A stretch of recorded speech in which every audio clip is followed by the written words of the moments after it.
Oh, that's bright. That's really bright. That's better. Let's see if anyone shows up.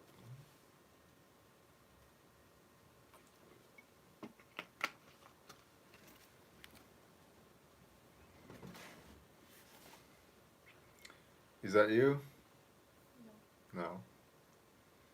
Somebody there? Say something if you're there, because we screwed up the live stream at the photo shoot today.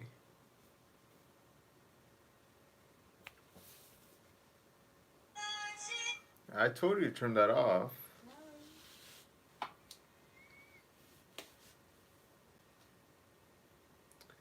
Hey man, just doing a Q&A live stream because the street photo shoot didn't go very well, so I thought I kind of owe it to people who showed up to the live stream and then the battery just died, so let's do a regular live stream because I can't stream outside because the phone just dies very quickly, sadly. So yeah, got some questions, please ask. Just don't make them gear related because I'm not about that.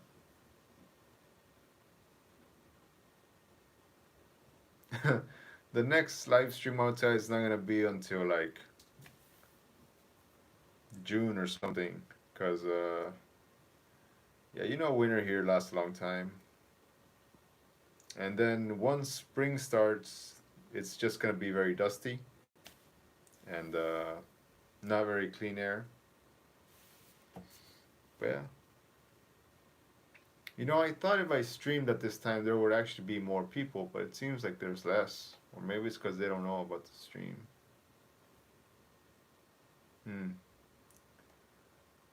We'll see. So, you got some questions, man? Throw them my way, cause I need the content. I can't ask questions. I mean, I can't have a Q&A if there's no questions.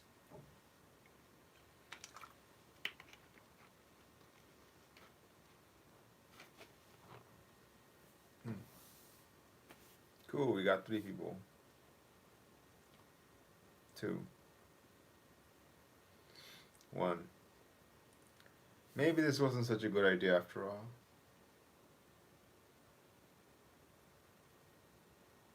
Is that you in the room? Yeah. Alright, cool.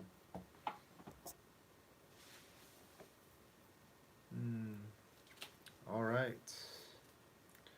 So please direct your questions to me. I'll try to answer them as best I can. Photography questions, of course.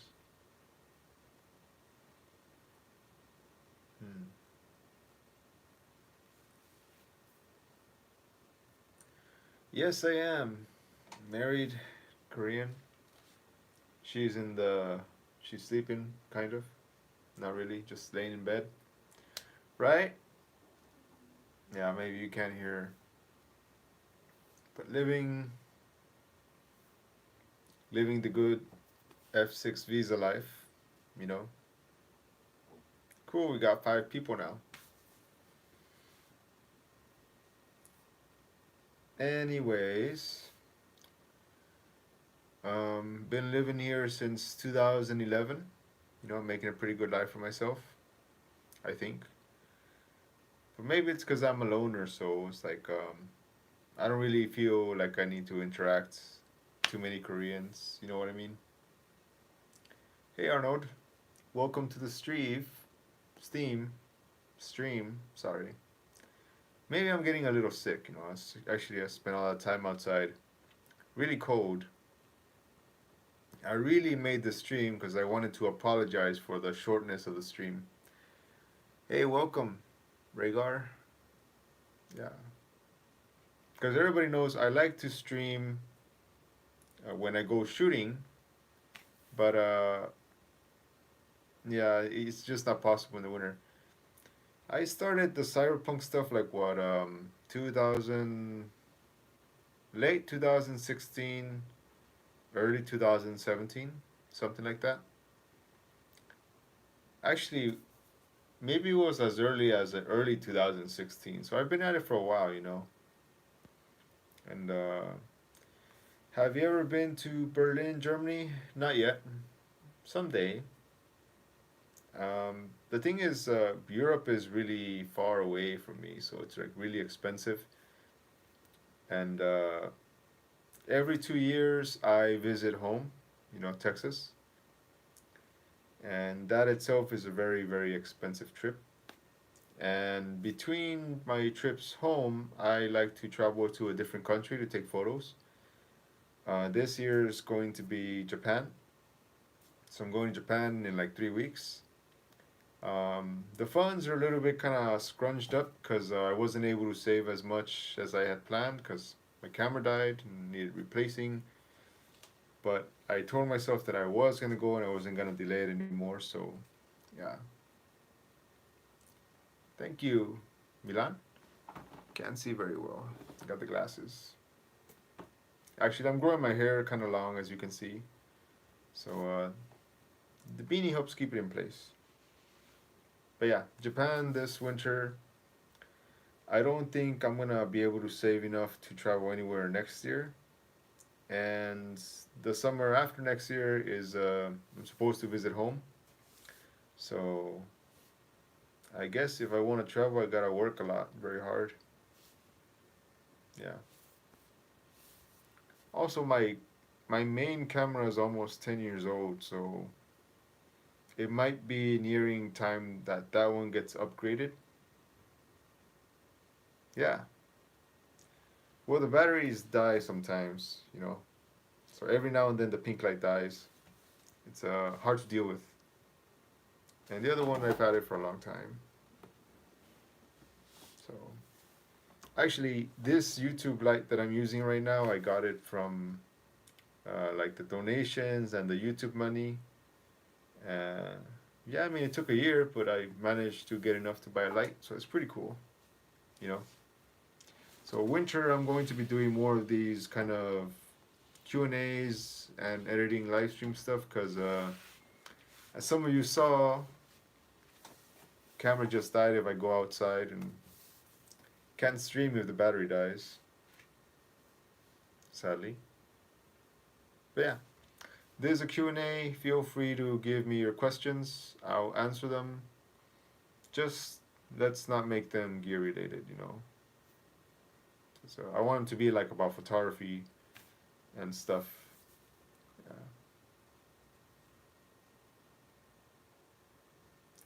I print my photos at Photo Story in Chungmuro. So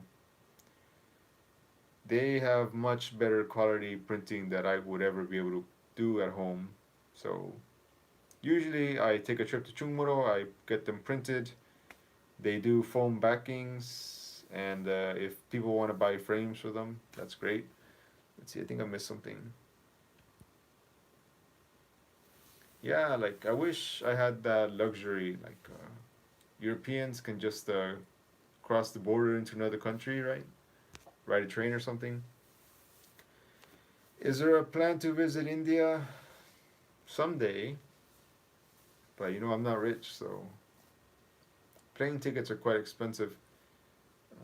The reason I like traveling around Korea, like Taiwan, Philippines, Vietnam, Hong Kong, Japan, is because it's right next to Korea. You know, like plane tickets are like $100, $200. But once you start going to like India, Europe, South America, that's really, really expensive. And I can't really justify those expenses, you know? Yeah. I think I'm getting sick. I wasn't feeling it, but I'm feeling it now.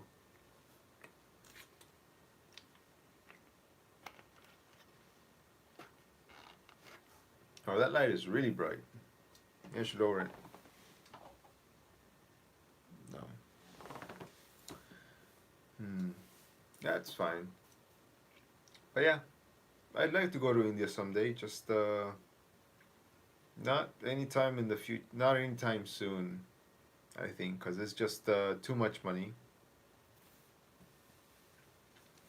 See, people want me to upload more tutorials, but like if you go back and look at the old tutorials, they're not any different than what I would do with a new tutorial. You know what I mean?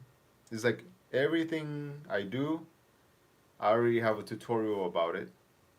And if I made a new tutorial, it wouldn't be any different than what I have in the older tutorials.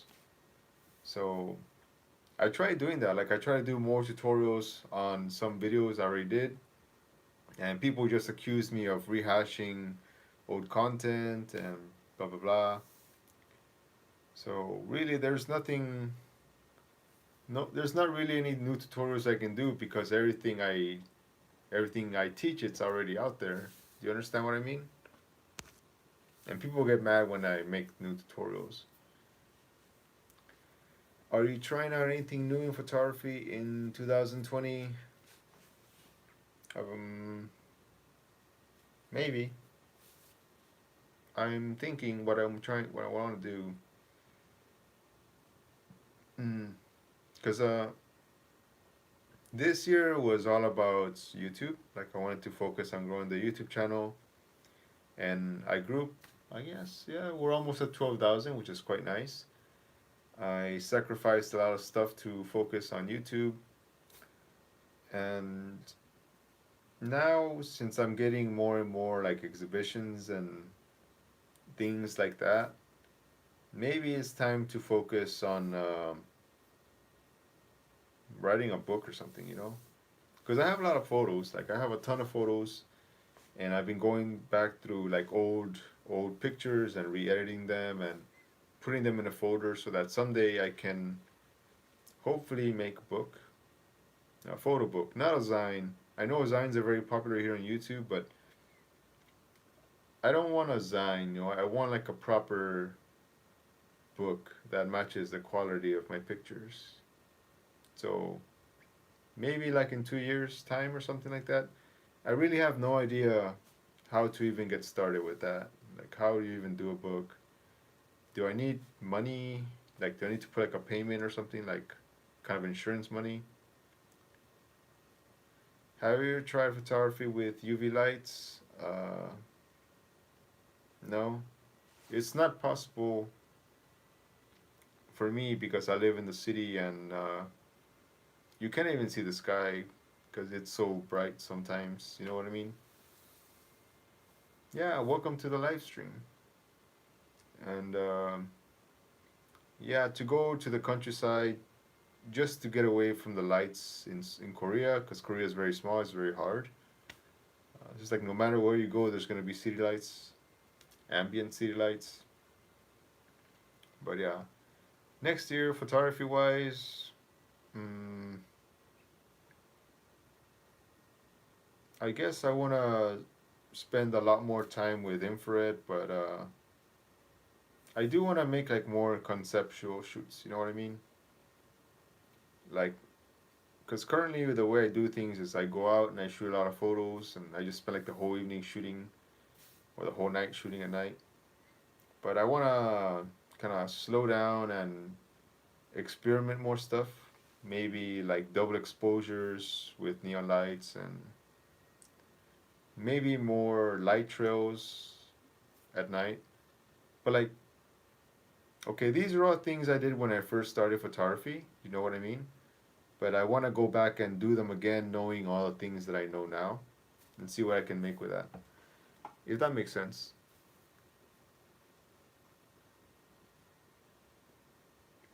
I have a video all about infrared photography. Like I have videos with diagrams and like pictures and like examples. And basically, light is a spectrum. You know, it's like there. Okay, it's not. Don't think of it as light. Think of it more as energy. There's like, hey man, you made it. There's like X-rays. There's like infrared light. There's like UV light. There's like visible light. And your camera can see between visible light, UV light, and infrared lights. But it has like a mirror, no, it has like a little glass thing that blocks most infrared light, UV light.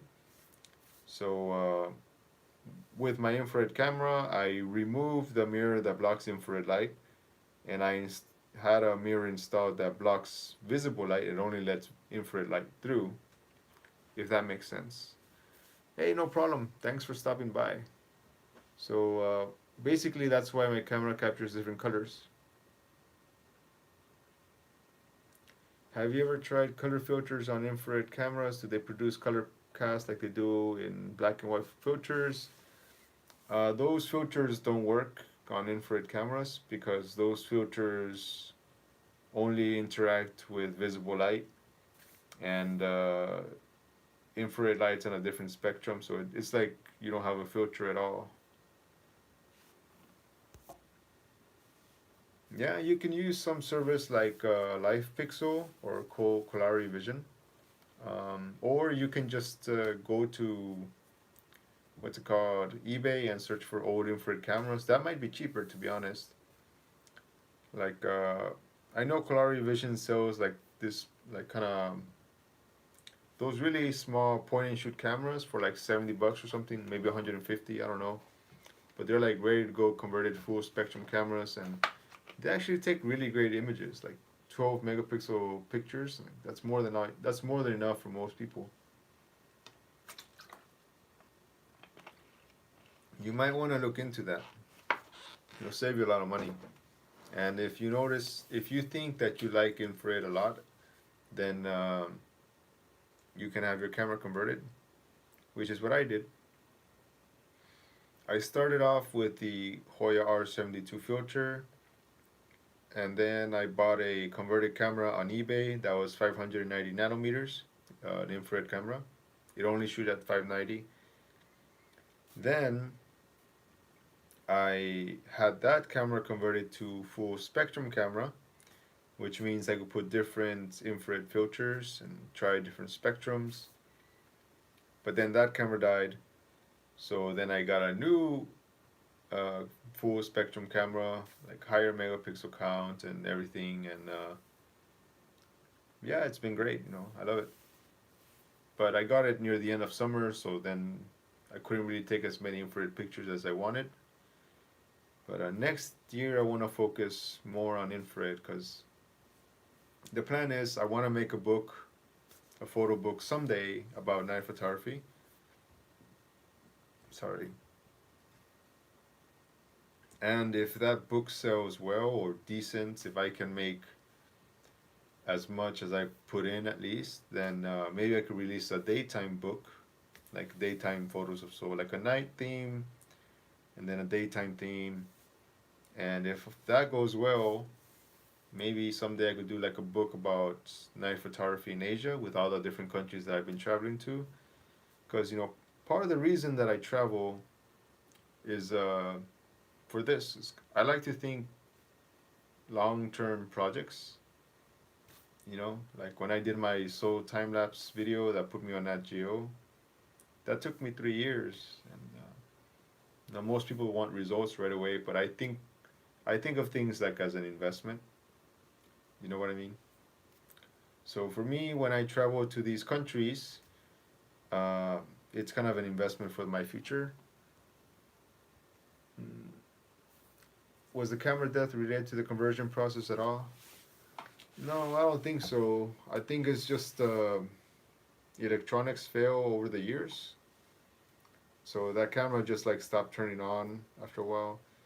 So do I ever plan on making any presets for Lightroom? Never. Sorry, man. You can't do what I do with presets because I use a lot of brushes, and you can't put a brush in a preset. You know what I mean? So it's really not possible to do anything I do with a preset. I've seen people who try to make hey, thank you, Michael Bryant. I appreciate it. Actually, I'm saving all of this YouTube money, and donations and print money for like a future camera purchase. Not in 1 year, maybe like in 2 years. Because when my camera is 12 years old, then I think it's time to upgrade. Because right now the only camera I upgraded was the infrared camera because it died. But that was a much needed one. But like my work camera needs definitely needs some fine tuning. Anyways, back to Lightroom presets. Um, I don't. You can't do presets for what I do, and I've seen other YouTubers try to make cyberpunk presets. You know what I mean? And all they did was just like lower the temperature or something, and it looks terrible. You know what I mean? People getting scammed. Yeah. Well, my camera's already almost 10 years old, you know, but the pictures still look alright, you know. But the thing is, like, I have buttons falling off my camera. I have like the rubber stuff falling off the camera. I have dials like just barely hanging on, and I sometimes the LCD screen won't work, and what's it called? The viewfinder sometimes fogs up. And I was at a shoot the other day, and I was pressing the shutter, and it didn't want to fire. So that was that was a big problem, you know. But that camera's been through a lot of abuse. You know, I've hiked mountains. I've been in typhoons with that thing, in snow. So yeah, I never even thought that the rubber grip would fall off a camera. But you know, after so many years, and I never even dropped it. You know, it's just the wear and tear of the elements. Uh, Hot, humid summers expand the metal, cold winters contract it, and it's just, I don't know when it's gonna give out, you know. So, but even if it does give out, I still have some backup cameras, but they're not like, they're not like weather cameras I can take out so much in the winter. Because I tried to shoot with my lesser cameras here in the winter, and the batteries just die like in 30 minutes. You saw my phone earlier. I tried to do a live stream with the phone, and the phone died like in 15 minutes, and that's because I had my phone connected to a USB battery, like an extra battery, and it's just so cold in Seoul that it's not possible. Hey, welcome to the live stream. Yeah, I saw you guys doing a live stream, and I thought I should do a live stream too, especially since I kind of screwed up uh, the previous live stream.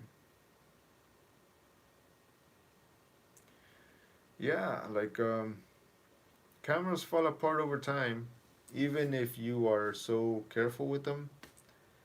Like I'm very careful with all my gear. In my like 9 years, how many years have I been shooting? Yeah, like in like 9 years that I've been shooting, I've only dropped the lens once. You know, I've only dropped, no wait, I dropped a lens twice. Once I actually dropped it, and another time the camera just fell with the lens on the tripod because it was like too front heavy. Uh, yeah, it's cold enough to be outside home live stream. Yeah, so I can't live stream outside because the batteries are just gonna die. So I have to rethink my strategy, like do more editing live streams, do more Q&A live streams, and more optics videos. You know what I mean? Because I can't make vlogs outside because all my batteries die. My phone dies, my camcorder video dies, so Korea's really cold, you know. Terribly cold. Yeah. You try to use your phone in the cold, it's gonna die.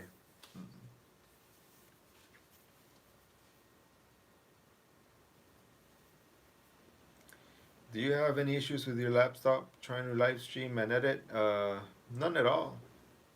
You know, I built my laptop maybe like 4 or 5 years ago, but I spent like 5 grand on my laptop. Like I got like the best of the best. You got an Alienware 18 with dual SLI NVIDIA cards. I got like what 32 gigabytes of RAM, Windows, whatever the latest version was. Pretty much everything on this laptop is top of the line.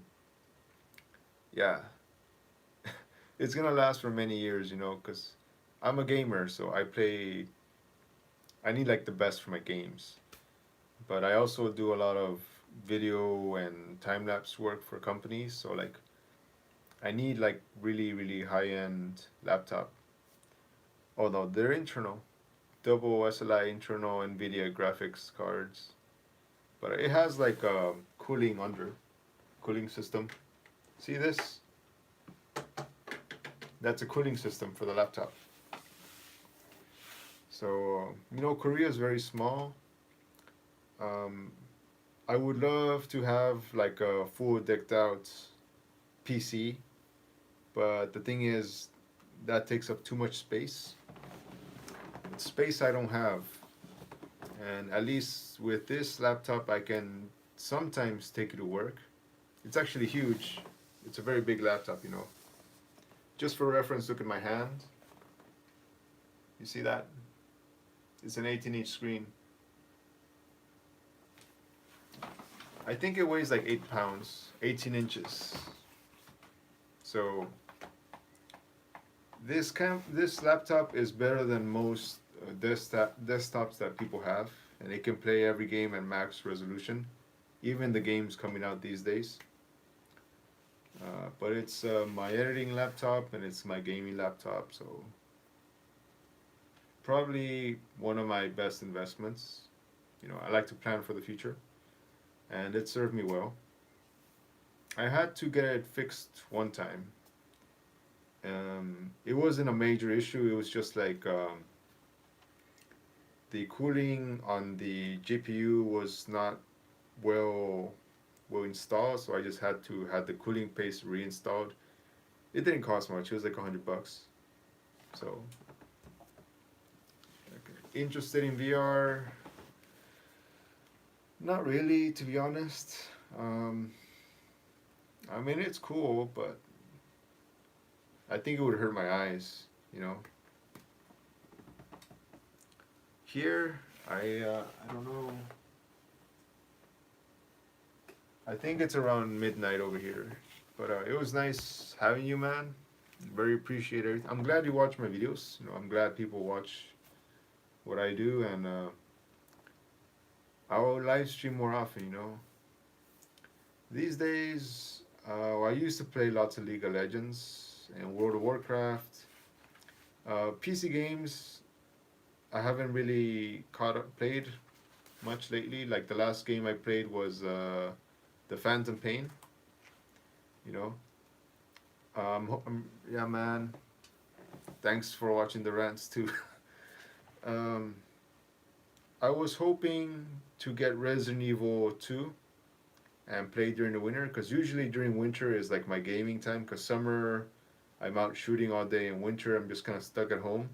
So I'll take the time to catch up on games. Hey man, welcome. What happened to the inaccessible stream earlier? Oh, the battery died because it's too cold, you know. Yeah, I like survival horrors, and I hope, what's that game? Death Stranding comes out for PC. I'll play it there. Or Final Fantasy VII coming out for PC. I'll play it there once it comes out. But yeah, right now I gotta catch up on Resident Evil 2. Yeah, but I grew up with those games, you know. I used to be able to play all the Resident Evil games without saving once. Those were the days. Even Code Veronica. Yeah. But yeah, wintertime is catch up on my games time, and I also need to finish Breath of the Wild. I haven't. I just spent all my time building up my gear on Breath of the Wild and doing all the side quests, but it's really fun. I like Zelda. So yeah, I still gotta finish those games before I can move on to the new games, you know? Not yet. I mean, I have to look up that stuff. But yeah, gaming laptop, great investment, still running strong after all these years. And I need to buy a better camera. Well, not better, just I just need something that isn't falling apart within the next 2 years. Cool, man. Yeah, I've always been a fan of the Resident Evil games. I thought they ruined the movies because the movies are like just Hollywood destroying everything. I wish they would remake the Silent Hill games. Like those were great. Silent Hill for sure. And yeah, I thought they did a good job with Silent Hill. I mean, they kind of did a big change on the story, but it wasn't that terrible compared to others. Yeah, but yeah, Resident Evil was the worst. Like they ruined those movies so badly. I can't believe how bad it was. Yeah, it's like nothing at all related to the game at that point. But yeah, got some photography questions for me. I'm here to answer as long as I can to make up for the previous stream failure. There's Sonic coming out.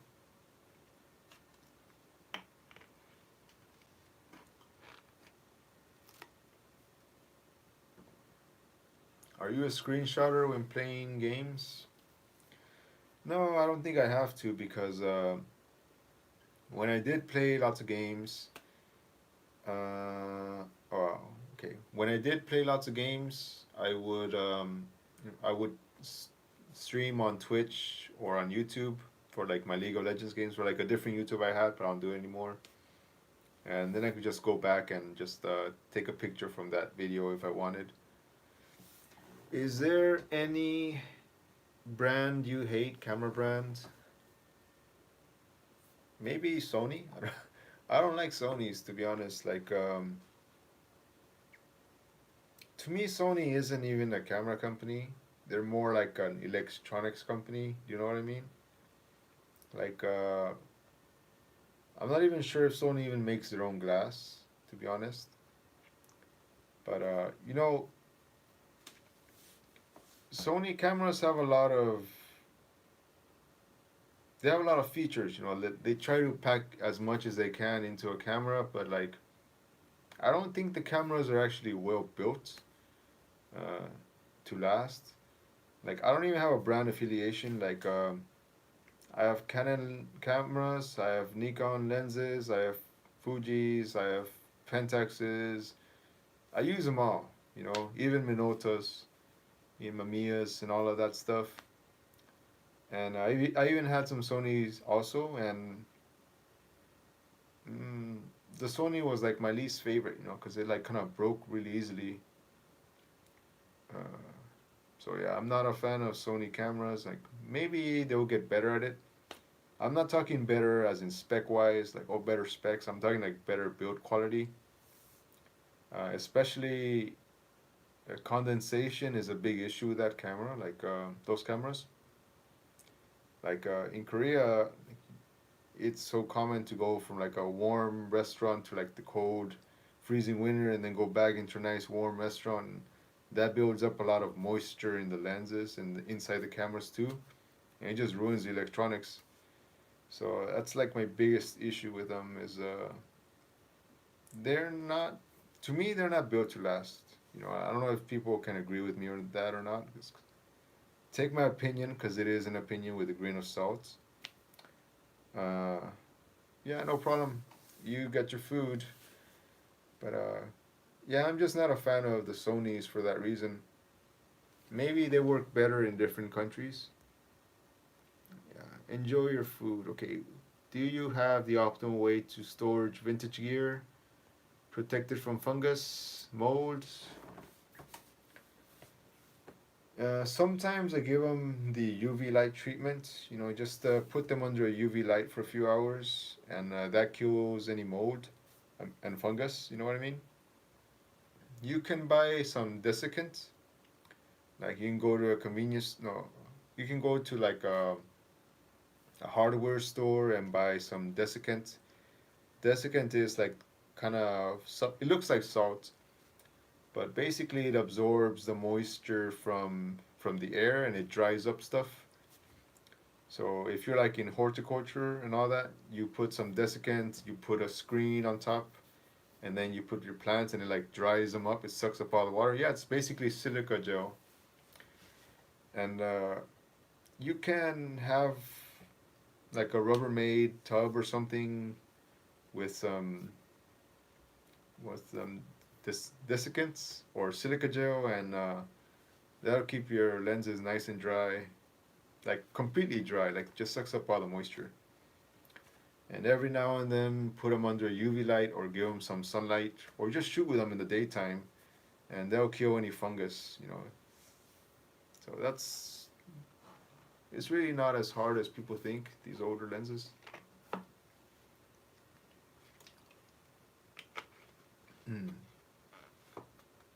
I do love the older lenses. And Pepero.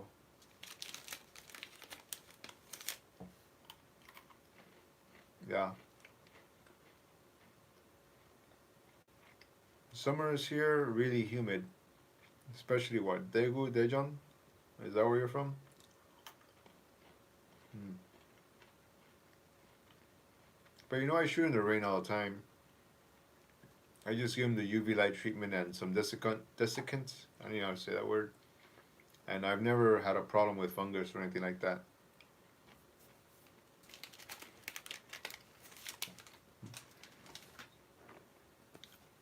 The only ones that have problems with fungus are the lenses I buy at the market or sometimes eBay.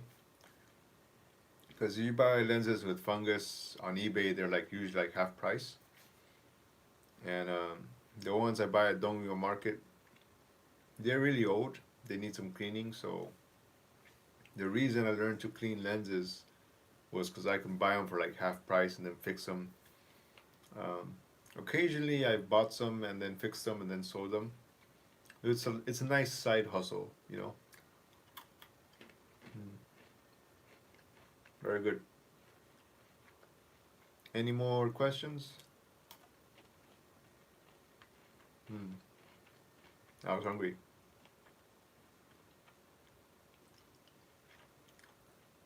Ah, salt and rice don't won't do anything for you. It helps when your camera gets wet. You put it in a bag of rice if that's the only thing you have. But in a cupboard like that, it's not gonna do anything.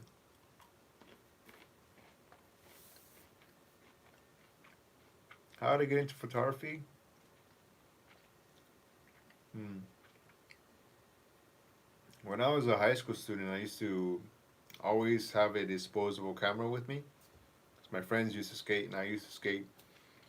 So I'd always take like skating pictures. And I would also make small skating videos, you know, with my friends. Put them together with like Windows Movie Maker or something. And when I was in college, I had a few film electives, so I learned about composition and mise en scène and all that stuff, film critique.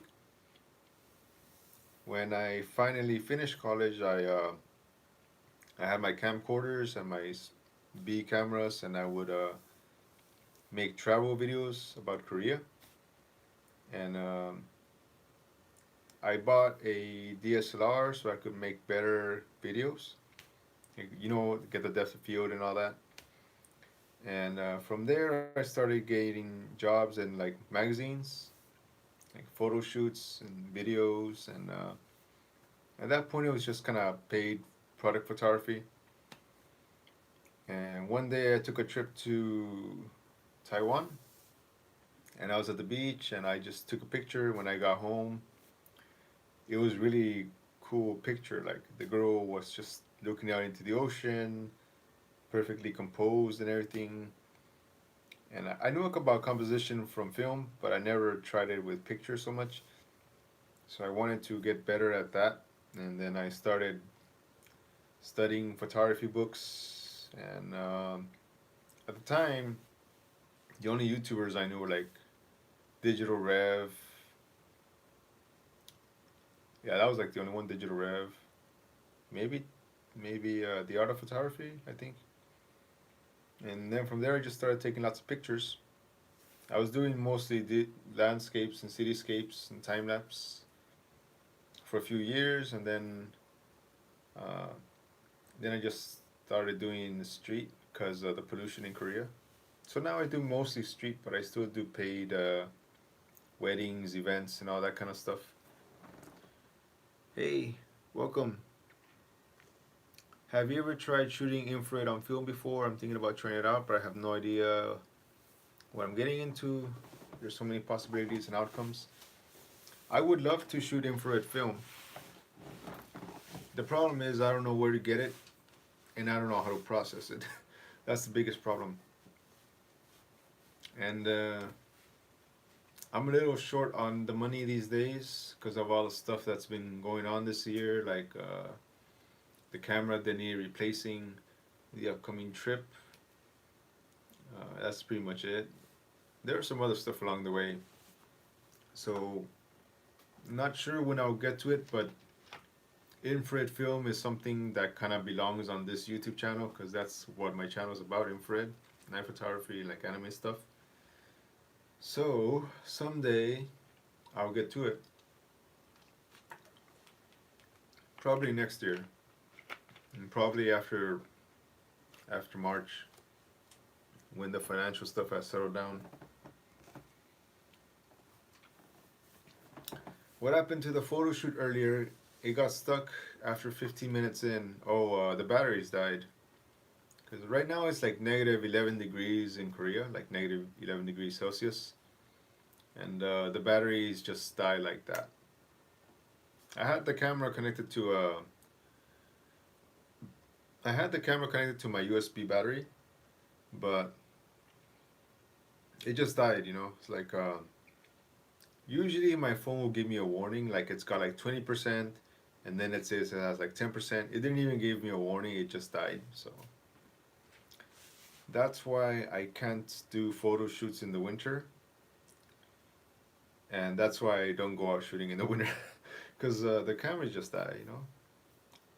Not just my phone, but like my other cameras also die really fast. I can't vlog either. Like I have the pocket gimbal and that one dies too.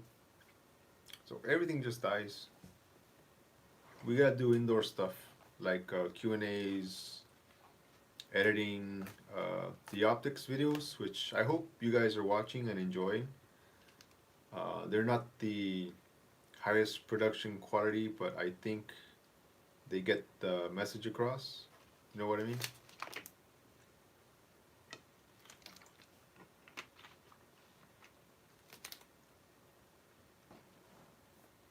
Do you use any rain sleeves when you shoot in the rain? Nope. I use a plastic bag sometimes, but to be honest, they're kind of a hassle. Like, it's easier for me to just shoot with an umbrella. You know, like one umbrella in one hand and like the camera in the other hand, and that's it. It's kind of hard to focus with the vintage lenses like that, so kind of hold the umbrella and then just shoot like that. Focus with manual lenses. It'd be easier if I used autofocus lenses, but I don't know. I really like vintage lenses, you know. They're more fun.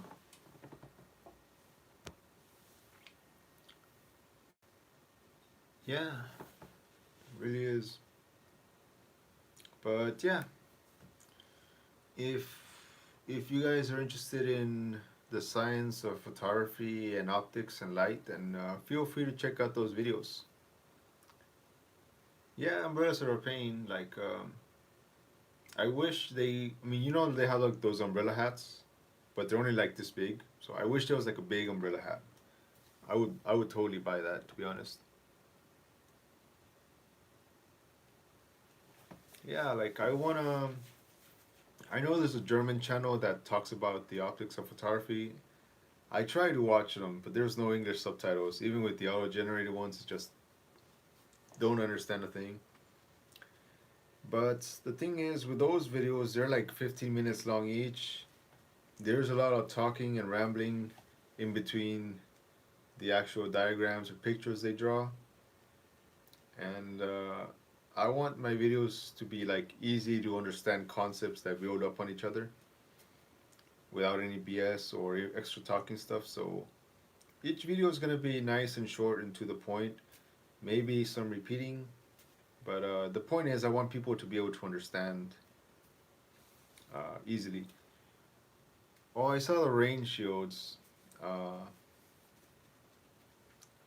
I know somebody said that looks ridiculous and they would never buy one, but actually I was looking at that like, oh, that looks pretty cool. Like that looks like something I could use.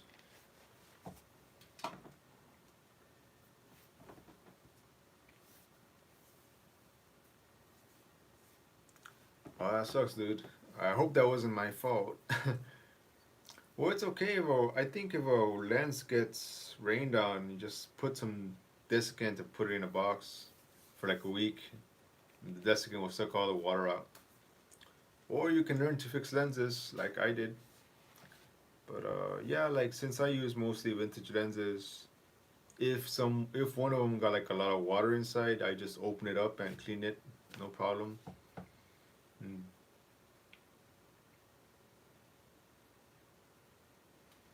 Been ages since we did pick move. Oh yeah,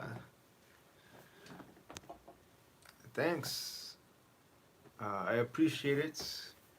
I get a lot of Pokemon Go friends requests, like from people on Twitter and Instagram and everything. But I have 200 friends already, so it's kind of hard to keep adding more people.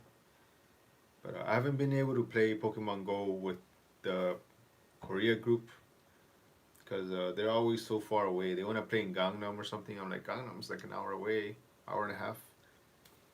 So especially winter, I can't play during winter. Too cold. Yeah, if you want to learn fixing lenses, you need the proper tools, especially like the black rubber things. Those are really amazing. Like, definitely makes things a lot easier. That way, don't want this camera dying, so. See, I did buy a battery, thanks to the donations, but even the battery didn't last much in the cold.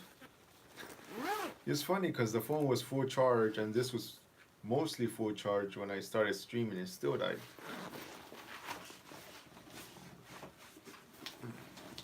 Yeah. Yeah.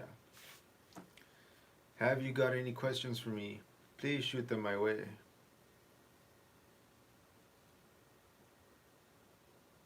Do you why 25 inch meters are often inconsistent? What is the focal length ideal for? To be honest, anything under 35 millimeters generally sucks when it comes to vintage lenses. Like 35 and above, all those lenses are like wonderful. They're like, I think, yeah, I think anything 35 and above has been great for like 60 years, but like anything under 35 for vintage, well, actually, even 35 millimeter for vintage lenses can be very, very bad. Yeah, they make some vintage lenses wider than 16 millimeters, but they're very expensive. Wide vintage lenses are kind of pricey, not only because, and they're not even worth getting, to be honest, because even they're rare, they're super expensive, they're more like collectible items. Um, you could get like a Samyang lenses. Those aren't vintage, but they're like manual lenses, so, and they have like better optics. So I'll probably get those. Yeah, for old glass, just stick to 35 and above. That's why I don't really recommend like 28s or anything like that. I mean, there are some that are okay, but generally they all still kind of suck, you know? Yeah. Anyways, I don't shoot wide angle so much anymore as much as I used to. So, uh, do you use Adobe Cooler Color? Yes, I do. Any preference for analogous, compounds, complementary? I don't have any preference. I just kind of look at the colors in the pictures, and if there's too much of one picture, then it's probably like analogous. If there's like complementary colors, then that's what I'll use. And if there's like different ones, then I'll just see which color profile, which colors I can use in the picture, and which colors actually would fit with cooler color to come up with some kind of scheme. Yeah.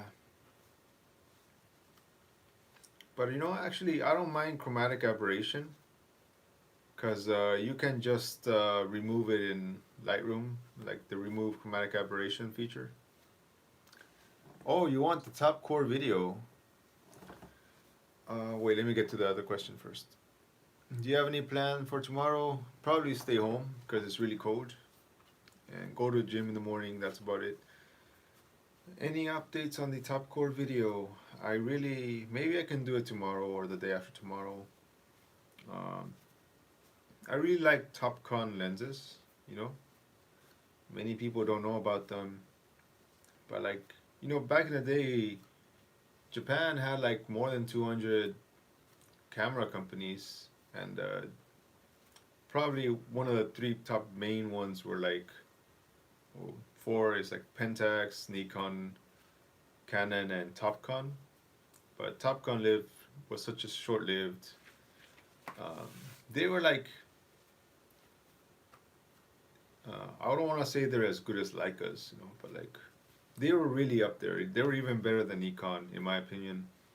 And the Japanese Navy used them, but then the Japanese Army and Navy used all the camera companies, but they were like the military grade optics. And even when they started selling in America, the U.S. Navy selected Topcon as their choice of camera optics, and even the cameras were really huge and bulky, and they could stop a bullet, or cameras back then you could drop them and they'll break the floor, but these Topcon cameras were so well built, and they could withstand bombs and stuff. That's why they were so prevalent during the Vietnam War, And so yeah, Topcon lenses are man, they're so good. Even the wide angle lenses for Topcon are amazing. I have the 58 1.4, and it's my understanding that Cosina was so impressed with Topcon that they actually got permission from Topcon to remake that lens, and they sold it with the bestseller Topcon camera in America, the bestseller D, I think. But they only made 800 M42 mount lenses and 800 M40 Nikon mount lenses of the Topcon 58 1.4. So those lenses are really expensive. They're like $2,000 or $1,000 just because they're collector's items. But you can actually buy the exact amount 58 1.4 by the original Topcon for $450, $500. Anyways, Cosina ended up keeping the design from the original Topcon lens, and they made their Cosina Voigtlanders 58 1.4s based on the original Topcon lenses, because they were that good, they're that good. They just made some few tweaks along the way, to the composition of the glass, but they pretty much kept everything the same. So yeah, Topcon lenses, really, really amazing. Too many people don't know about them though. Anyways, I'll make that video tomorrow probably. I recently started collecting them. A little rough on the wallet, but yeah, they're stunning, especially as a collection. I could bring it out right now if you want. Please, do you watch any photography YouTube channels regularly? I will tell you right now, I want to show you my Topcon lens because it's beautiful. There's a few times you hear me talking about gear.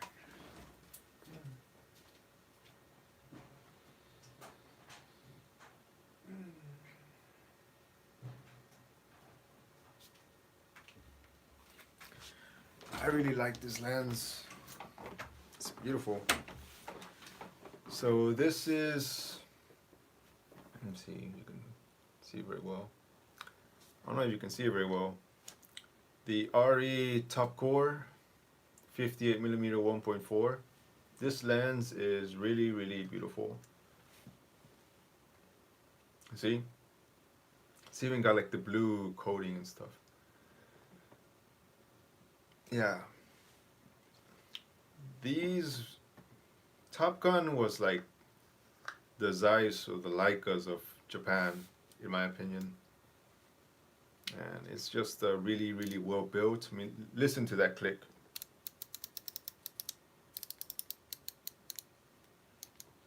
Even after all these years, it's perfect. Anyways, if you buy top core lenses, don't get the UV top core. Those are like consumer grade optics and they suck. They also require like a very, very special mount that you can't. Just don't get the UV top cores, you know, they suck. If you buy a top core lens, buy the REs or the Rs, you know. These are exact amounts. You can just buy an adapter for them. This is a really heavy lens and it's really, really beautiful. You know, I got this lens at half price because it had some haze inside and I just opened it up and cleaned it out and just like new. It even came with the lens hood and the original boxing. One second, put this lens away. I think I like it even more than my Super Takumar 51.4. That's how much I like that lens. But yeah, top core lenses are the shiznit. Yeah, Cosina lenses are actually really great. Like Cosinans, like Yashinans, Vivitars, not the zoom lens Vivitars. All those were great. But yeah, let's go back to this question that I missed. Do you watch any photography YouTube channels regularly? To be honest, I stopped watching most of them. Okay, these are photography YouTube channels. The ones I watch regularly, Thomas Heaton, you know, he's like one of the only ones that really talks about photography. I really admire that about him. Danae and Andrew, they're awesome. Run and Gun, he's here. When he does post, he doesn't post very often. I know there's a few. I wish I had the list in front of me. I still like watching, what's his name? Damn, I always forget his name. He's the guy from Australia. I mentioned him in one of my YouTube videos before. Or is he from Britain? I forget his name. Yeah, I'm very bad with names. Let's see what else, what other YouTube channels I watch, photography related. No, not Matt Granger. No. I don't really watch channels that all they do is talk about gear and stuff. Oh yeah, Sean Tucker. Yeah, Sean Tucker is definitely up there. Awesome guy. But there's another guy, I forgot his name. Lately he's been making a lot of videos on Japan. His photography videos are very cinematic. But lately he's been doing a lot more corporate stuff and I don't like that. Yeah. Anyways, I forgot his name. But he's a cool guy. I forgot his name though. Let's see, go back. There are some other channels I like to watch. Like I like watching a lot of the smaller YouTube channels because the smaller YouTube channels are usually the ones who make actual photography content. Shit, it's really cold in here. Anyways, I'm not really good with names, but if it's a YouTube channel and that has less than 100,000 subscribers, I probably watch it because they're the ones who actually make good stuff. Oh, it's freezing in here.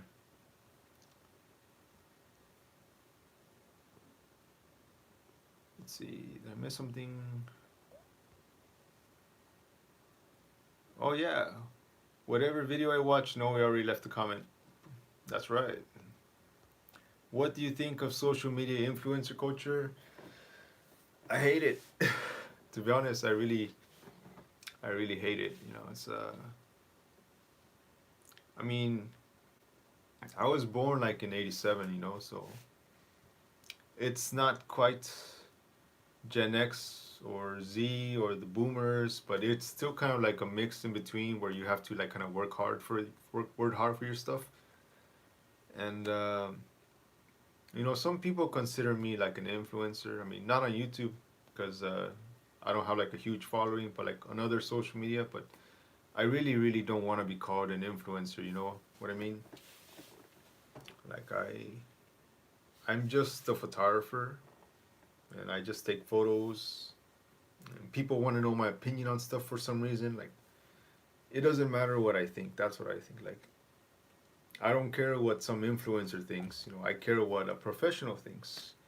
Like I'm not gonna go to some celebrity for health advice or mental advice. The same way I wouldn't watch some of these YouTube channels for advice on their cameras. Cause take my camera for example. You know, like they can use a camera for like a few days, and they can tell you, oh, it's a great camera, it's got all these features, blah blah blah blah blah blah. But they haven't used the camera for like a month, 2 months, 3 months, a year, 2 years, 3 years. What if the camera starts to fall apart after like 1 or 2 years? You know, like they don't they don't consider that stuff. Oh, now it's really cold in here. So that's why I don't trust influencers. You know what I mean? And I don't have anything against anyone personally. I'm not down with the culture.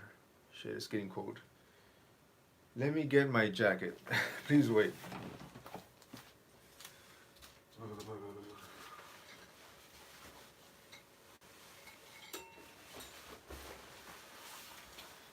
I can't believe I have to wear a jacket in my own house.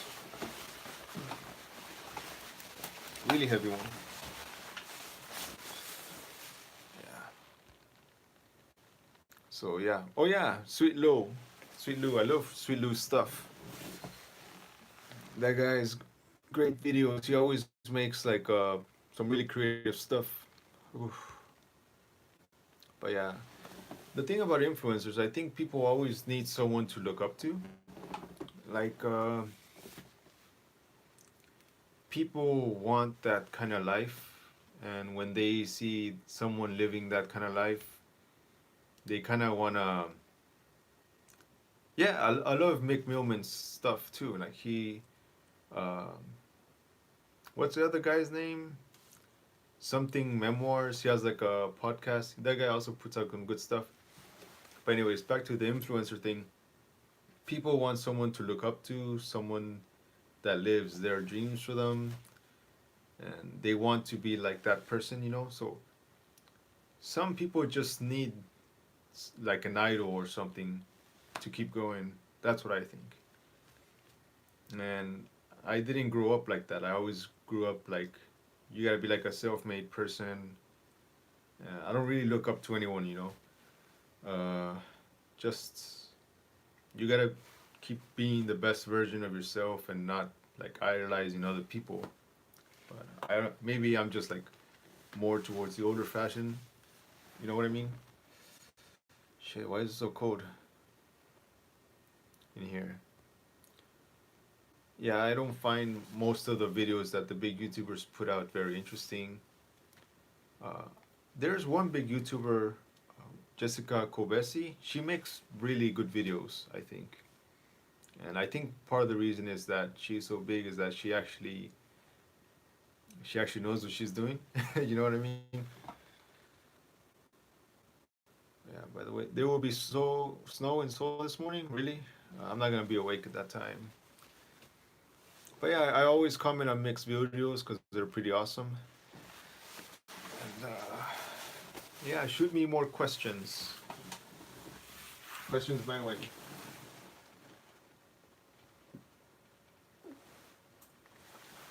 We're gonna keep this stream going as long as we can. Yeah. Let's put the cable in there. Charge it up.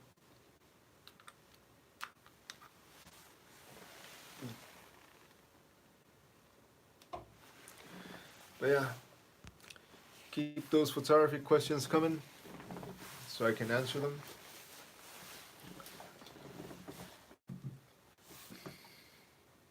Good photographers I discovered lately.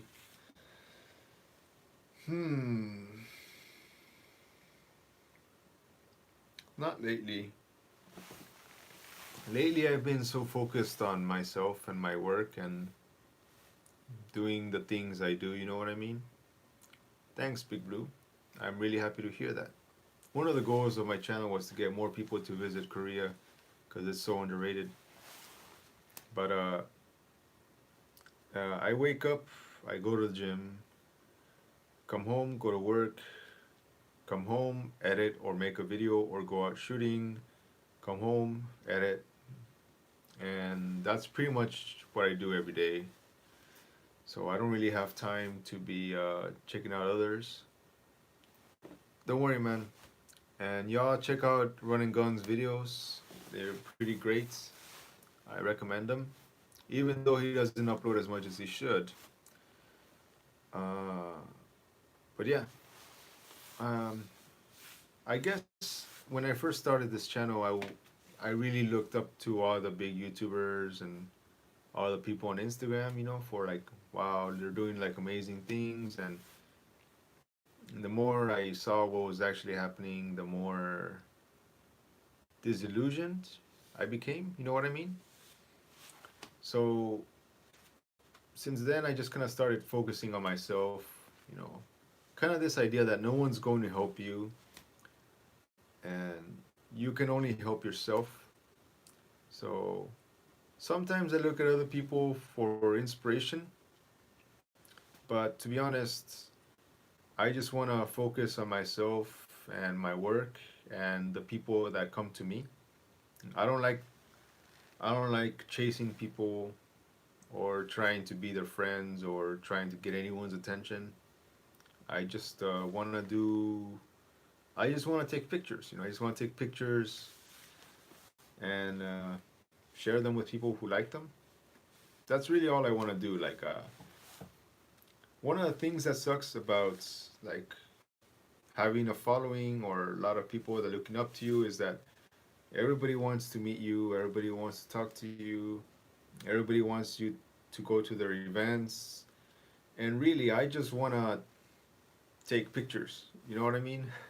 Like I just want to be out shooting or making like videos for you or that kind of thing. But the more and more attention you get, the more and more meetings you get, and then you can't really do what you were originally doing to begin with. So it gets kind of hard trying to balance all that.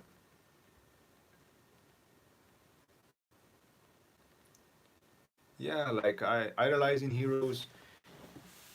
Idols are a big thing in Korea. Like since Koreans are born, it's like they grew up with idols all around them. There's like the TV idols and the K-pop idols.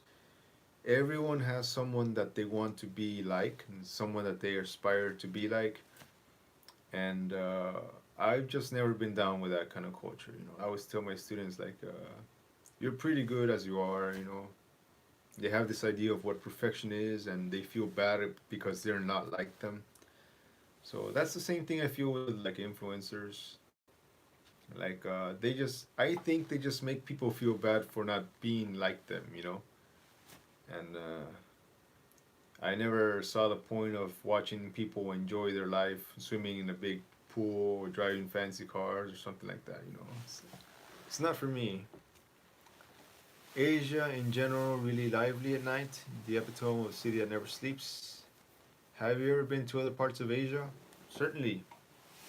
I've been to Taiwan, various cities including Taipei, Taichung, all along the west coast of Taiwan.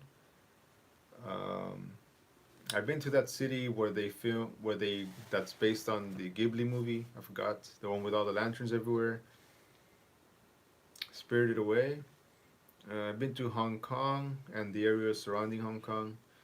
I've been to Japan, but I've only been to Osaka, Kyoto, the whole Kobe area, Kansai. I've been to the Philippines, Manila, Coron, the volcanoes. I've been to Vietnam, mostly the southern part, because Vietnam's actually pretty huge. You know, I took the bus from city to city, and there's there's so much space between the big cities in Vietnam. You know, the hours it takes on a bus, you gotta it's just so long. But you know, I'm a cheap person, so I gotta suck it up. But yeah, but in 2 3 weeks I'll be in Tokyo, and I'm just gonna spend the whole night shooting. It's not as cold as Seoul. That's wonderful to me because I can handle 0 degrees. I can't handle negative 11 degrees. You know, it's a little too much for me. Yeah, but you know, I recognize being an influencer is a lot of work, but at the same time, there's so much entitlements that comes with being an influencer. Like I've met lots of influencers who just want free stuff. I've met many influencers who just want me to take their picture. You know what I mean? Like in my style, and I'm like, yeah, that's not gonna fly here. Not with me. So I got bills to pay. You know, I got a wife to feed. But I've also met some cool ones. I think here and there.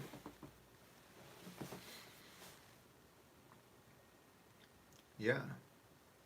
Well, I don't know. Hong Kong can be kind of expensive, to be honest, because they take really good care of their vintage glass, and there's like a very big vintage glass community in Hong Kong. Like there's trends, you know. Like right now, everybody's shooting with a GFX 50R in Hong Kong, and everyone's adopting vintage glass. So like they know what's up. Like they know what photography is all about. Japan too, they take very good care of their vintage lenses. In some cases, they look like new. You know what I mean? So the prices aren't that cheap. And so is a peninsula. Everything has to get imported. Things are actually much more expensive than people think for that reason. But sometimes when you're shopping around like the flea markets, you find some cheap deals. Like I found a camera that's like half broken with the lens attached for it. Guy wants 20 bucks. I'm like, nah, it's all broken. It's got fungus. I'll give you 10. All right, that works. You know, so you can sometimes tuck them down. Let's see, I know Japan is photo heaven, but isn't it also super expensive? Yes, it is. The thing that worries me though is like Tokyo is like more expensive than Osaka. And when I went to Osaka like years ago, I spent like 2 grand in 2 weeks, and that's because my friend let me sleep on the floor during that time. So this time I already paid for my flight and I already paid for the hotel.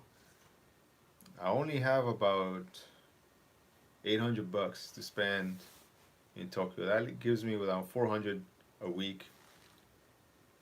And to be honest, I don't know how I'm gonna do it. You know what I mean? But I used to do lots of intermittent fasting. Like I go like 3 days without eating, no problem. So I can do this. You know, the hotel's already paid for, and that's really all I have to worry about. Maybe I can like freeload off my friends when they go eat or something.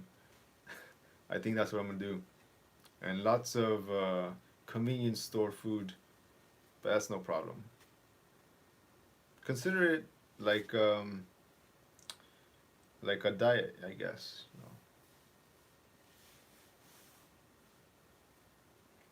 know, if you could choose Korea or Japan for street photography, that's really hard.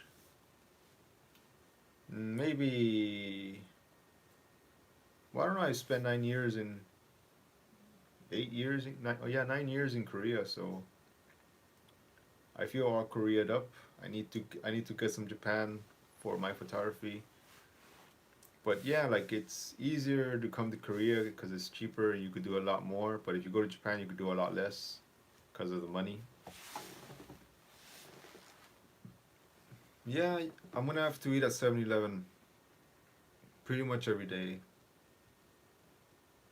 I know the subway rides can be expensive, so I'm probably not gonna ride the subway that much since I'm there to take pictures. I'm probably gonna be walking station to station, but I don't mind because the whole point of me going to Japan is to take photos, so I can explore and take photos and save money by not riding the subway, you know.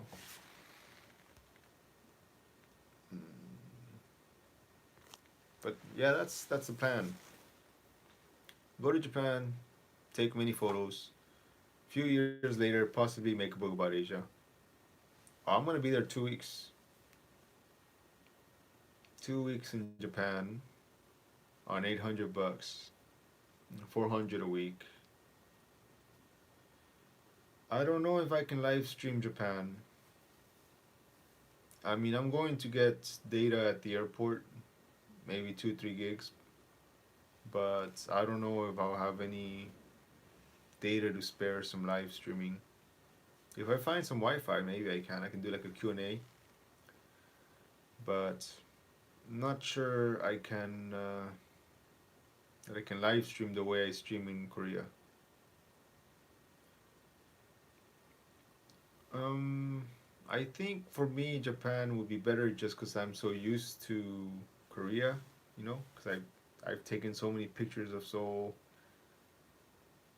So yeah, it would be nice to see different things. You know what I mean? But I think pretty much every city has its charm. For Korea, it's all the little alleyways, the twists and turns, nice, gritty. Yeah, we can shoot together. Just hit me up when I'm there. Um, Japan is Japan. Everything's cool. So we'll have to see. Yeah, just message me when we're in Japan. I'm gonna be there December 26th to January 8th.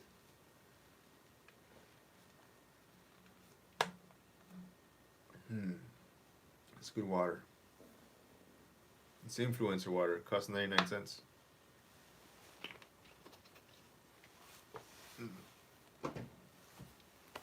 Any more questions?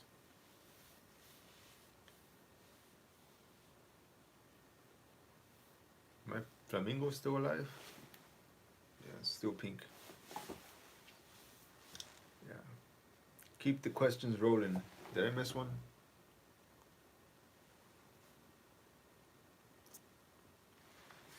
Any vintage glass you're actively looking for or are good for now?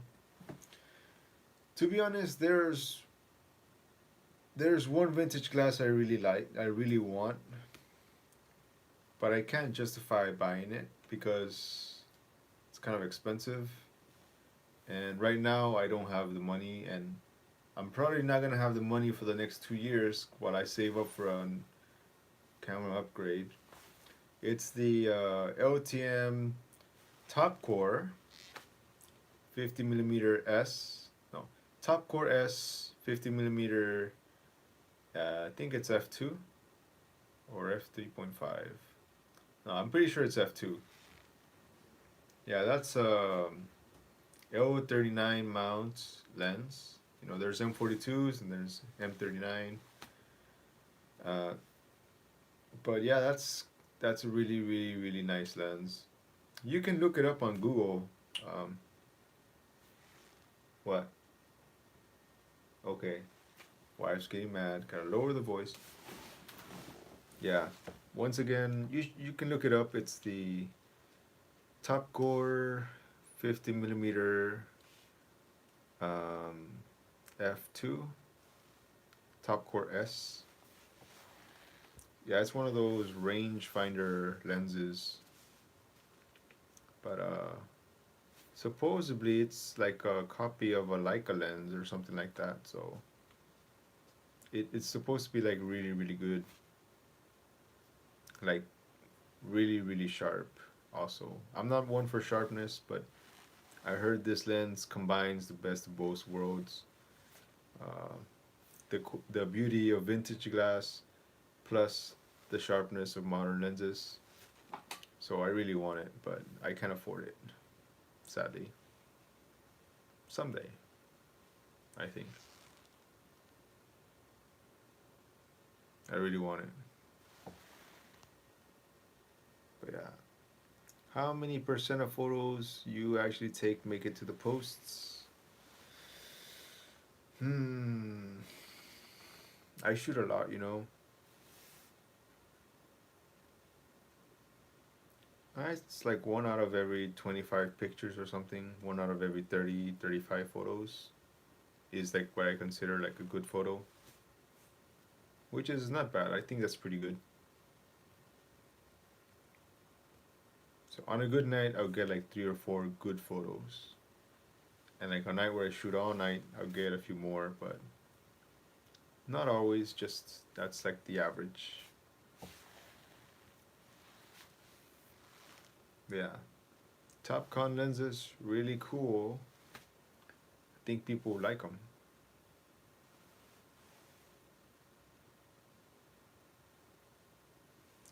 Is there any good camera, lens, and equipment that you would recommend? Honestly, you should just buy whatever you can afford. As long as the camera shoots raw and you can change the lenses, then that's really all you need. Um, if you go take some pictures, just make sure there's good light. Buy like one of those cheap reflectors if you're gonna do portraits in the sunlight, you know.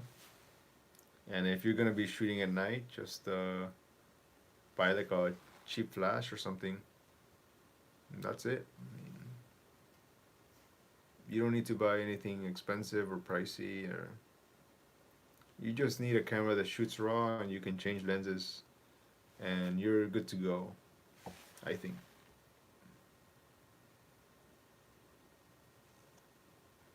Do you print for yourself? I usually go to downtown and they do prints there, and they let me choose the paper and all that stuff. But the prints I sell online are made by Society 6. They are able to handle the distribution and the printing, and I chose them because they have like really good quality for really low price. Sorry. For me, it's more about more people can enjoy my artwork if they can afford it.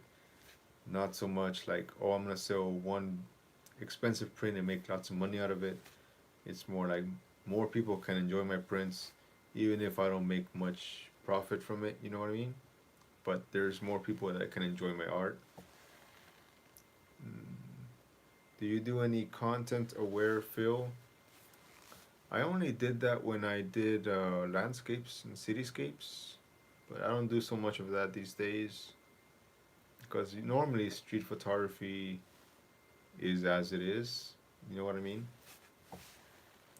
Usually, anyways. I know you won't recommend a brand, but for vintage glass, I think the Fuji XE1 is a great deal. 150 or less, perfectly usable for manual lenses, still great quality. Yeah, I like Fuji cameras, you know. Fuji is pretty great. Fuji makes cameras that are fun to shoot with. But, you know, I still use all the brands except Sony. I'm sorry, I don't like Sony that much.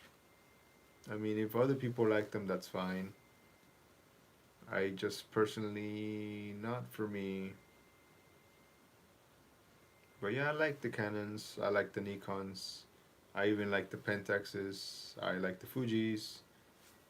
Uh, Even Olympus is awesome. I like Olympus too. Just not the Sonys. Not yet. They haven't won me over yet. Someday. Yeah, I own Canon Noealz.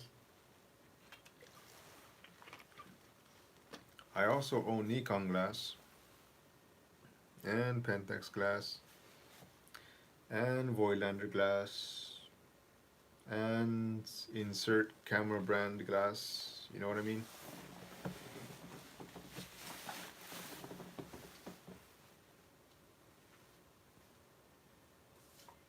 Could you recommend me an interesting foreign photographer who takes Seoul streets? The thing is, there aren't many street photographers in Korea, you know, because Koreans, they mostly care about their face. You know, they're very selfie, fashion type people. They don't even have a word for street photography. So if you search for street photography in Korea, you're just gonna get a bunch of like selfies and fashion portraits. Really, that's how Korean photography is. You know, that's why there aren't any Korean photographers that kind of stick out. My friend Robert Kohler, he does some good street photography.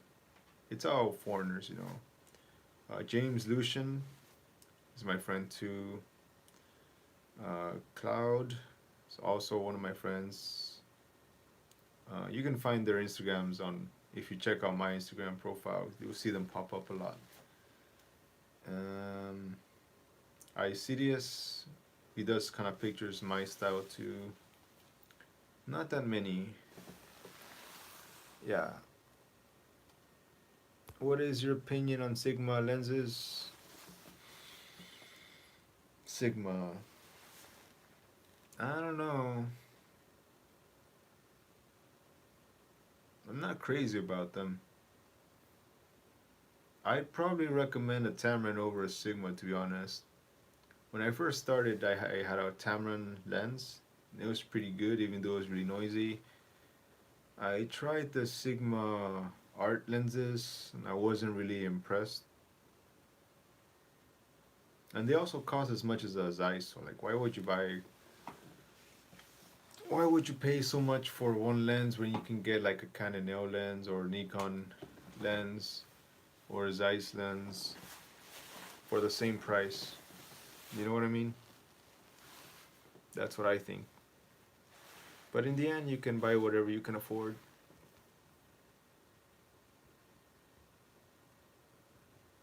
Yeah, I'm glad. I don't talk much either, so it's all good.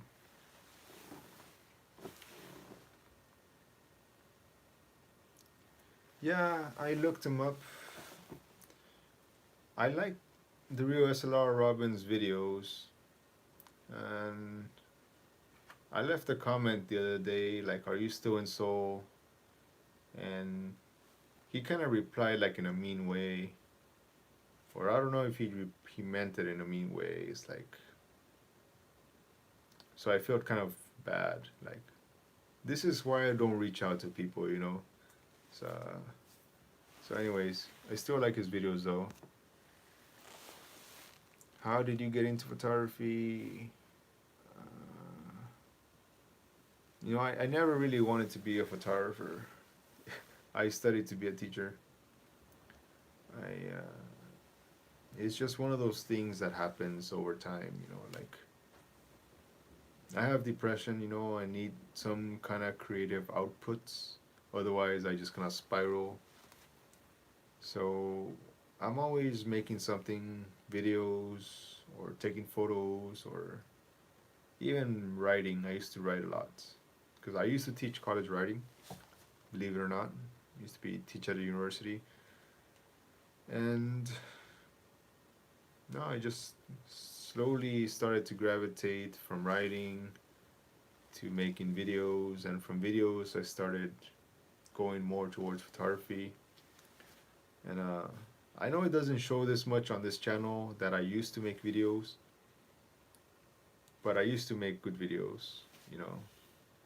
But when I make these YouTube videos, I'm just focused on like the content, not so much the polishing.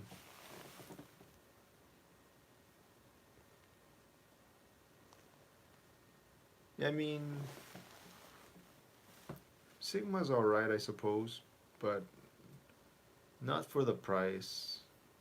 I think. If Sigma costs less, maybe I think better of them. The lenses look nice, but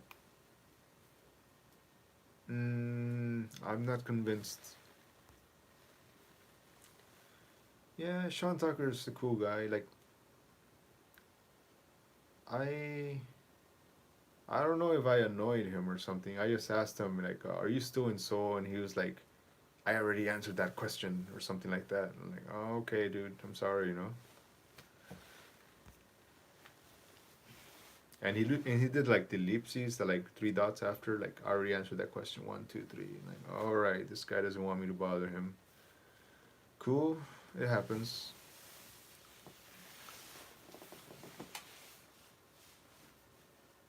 Yeah, I just like taking pictures.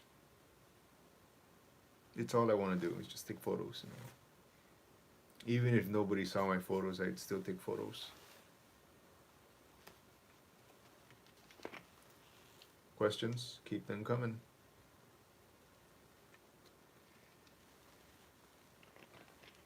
We're gonna keep this live stream going as long as we can. Yes, the only good thing about winter is that you get lots of steam. I'm always looking for steam in my photos, but unfortunately, uh, the camera dies too fast also. So it's kind of a catch 21. You get the steam and the cyberpunk stuff, but the camera dies really quickly. So if I do shoot in winter, I have to keep the camera inside my jacket and then just take it out when I take the picture and put it back.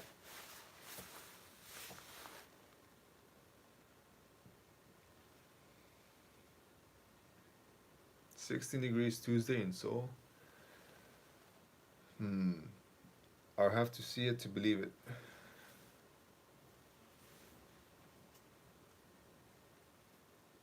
Yeah. Do you have a Flickr? No, I don't. Because you have to pay or something like that. I don't want to pay. I have Behance, but I haven't uploaded anything there.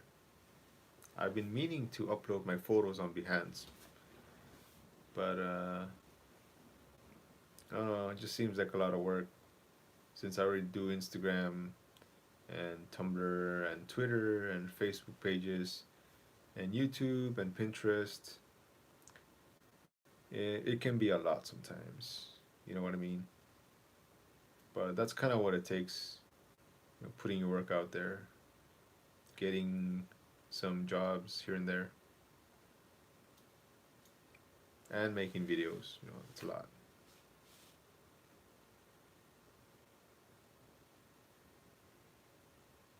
Have you changed your mind on hating portraits yet?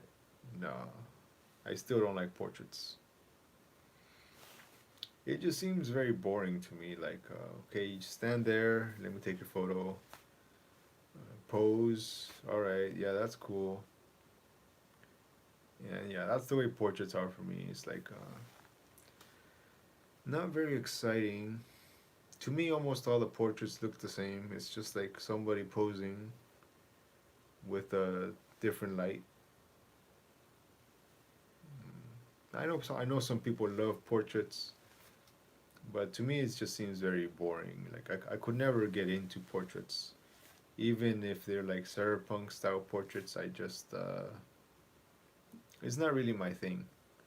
I need spontaneity. Like I need spontaneous stuff happening. Like I like exploring. You know, like I like to move around through the city and find some new things. And if I'm just taking portraits, I get very bored like right away. Yeah, portraits aren't my thing, and I suck at them. I think. Yeah, I watch live streams all the time.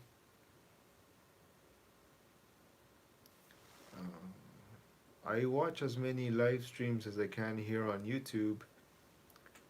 But the thing is, like most YouTubers do what I'm doing right now, which is just talking in the room about the latest gear or something. And you guys know that I like to go out and shoot and live stream my photo shoots, but I kind of can't right now because of the winter. So yeah. Do you have any plan for an exhibition? Yeah, I have an exhibition going on today. Like I said, I couldn't be there. There's an exhibition going on in Itaewon right now. Well, it's not really an exhibition. My photos are just up for people to watch along with other artists. But I have another exhibition going on in Malaysia. But I don't live in Malaysia. They just have my prints up there. And every now and then I'll be in a university exhibition here in Korea or something like that. So exhibitions going on all the time. What types of photography are popular in Korea?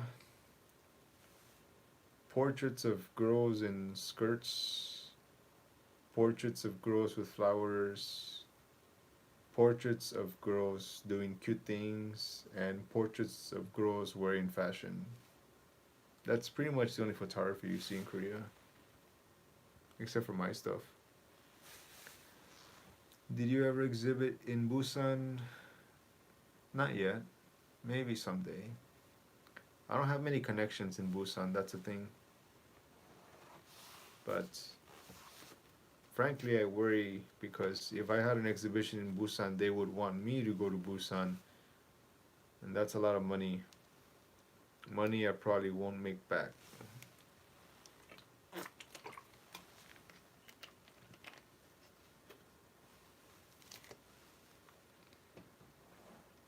Yeah, it's like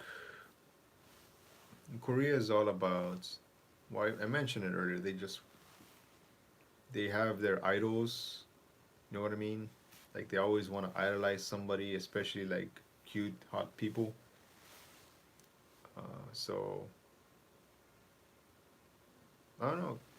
Koreans just care too much about looks. I think in general, like I don't want to stereotype them. I'm sure there's people that don't care about that, but too many people care about their appearance and the appearance of others. So that's why all these, uh, that's why like selfies. Selfies are actually like a category of photography here. Like if you search Korean Instagram for like the top post, it's just selfies of girls. You know, pretty much all of them is just selfies of girls. Hmm. It's kind of weird, right? Maybe it's the same in Japan. I don't know.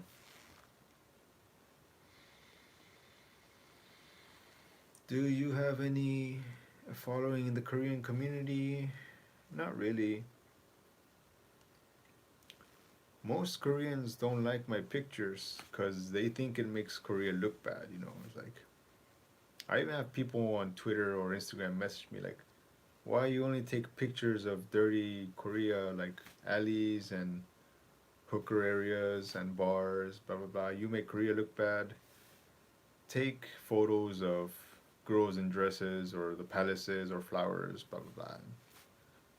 Now, like everybody else already does that. Why would I want to do the same thing everybody else does? So, but there are some Koreans that like my photos. I mean, it was good enough for Seoul Museum of Art, and it was good enough for Deokseong Women's University, and various small galleries, and even some corporate events, even Samsung. So there are people who like my work, Koreans who like my work, you know. But I think the general public wants pictures of cute girls and not hooker areas and stuff like that. The more official you look, the harder it gets to justify for, yeah. Yeah, I like noir. It's cool. And I like the anime aesthetic. I saw a chickbang ad with cyberpunk. Was that your work? I don't know. Koreans just kind of take art and use it because there's nothing you can really do about it. I saw one in Hewa, but that belonged to my friend Liam. It could have also been my friend Steve. I feel like, first of all, there's not too many people who like my style of pictures. When you look at photography in general, like most people, the majority of photographers like landscapes, or they like portraits, or they like street photography. Those are like the big top three. Then you have things like black and white. Then you have like the bird people and the macro people and the nature people. And even there's even more people who like infrared than they like the kind of stuff I do. You know what I mean? So it's not that popular. It's just very niche. Instagram, like cyberpunk, neo noir, rain photography, is very very small percentage of photographers who like that kind of stuff. Yeah, or even architecture. So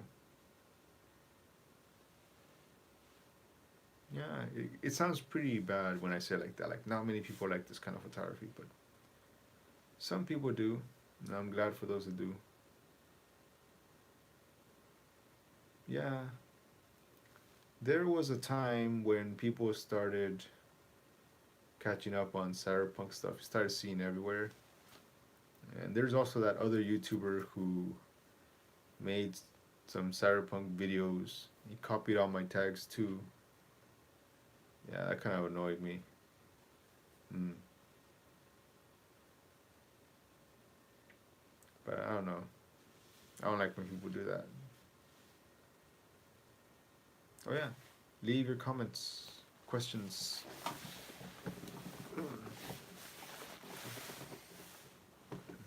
It's much better with a jacket on.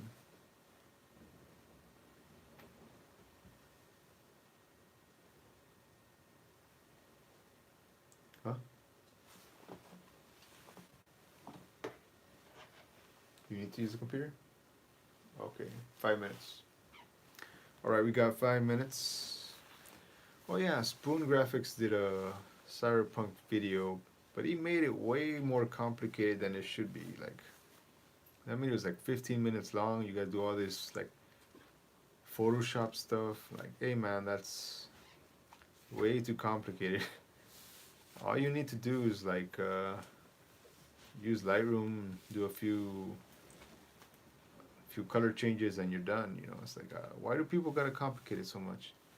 Actually, I know why they gotta complicate it so much, because if you have a longer video, then YouTube will show your videos to people, because YouTube values longer videos.